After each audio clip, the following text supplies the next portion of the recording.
இன்னைக்கு நம்முடைய வாழ்க்கையிலையும் நாம் இப்படிதான் செய்றோம். கர்த்தர் சொல்லாத ஒரு காரியத்தை எடுத்து நாம் என்ன பண்றோம்? கிளீனா இந்த மாதிரி தவறான மூவ்ஸ் பண்றோம். மூவ் பண்ணும்போது பெரிய பிரச்சனை ஆயிடுது. அடுத்தது என்னாச்சு? இப்ப கர்த்தர் இதை பிரிக்கணும்னு என்ன பண்றாரு? அவங்களுக்கு சண்டை மூட்டி விட்டுறாரு. எத்தனையோ பேர் வாழ்க்கையில நடந்துக்கலாம், இன்னைக்கு நடக்கும். ஏன் என்னை விரோதிக்கிறான் அவன்?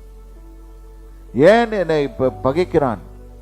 ஐயா, கர்த்தர் சொல்றபடி தான் நடந்தியா?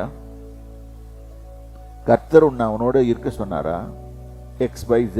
I don't want to pinpoint anybody. கர்த்தர் உன்னை அழைத்ததன் நோக்கத்தை நீ உணர்ந்திருக்கிறாயா? எதற்காக அழைத்தார்? எப்படி அழைத்தார்? இதை அடைஞ்சிருக்கிறாயா? அதன்படிதான் நடக்கிறியா? இல்ல கூட ஒரு ஆளை சேர்த்துக்கிறியா?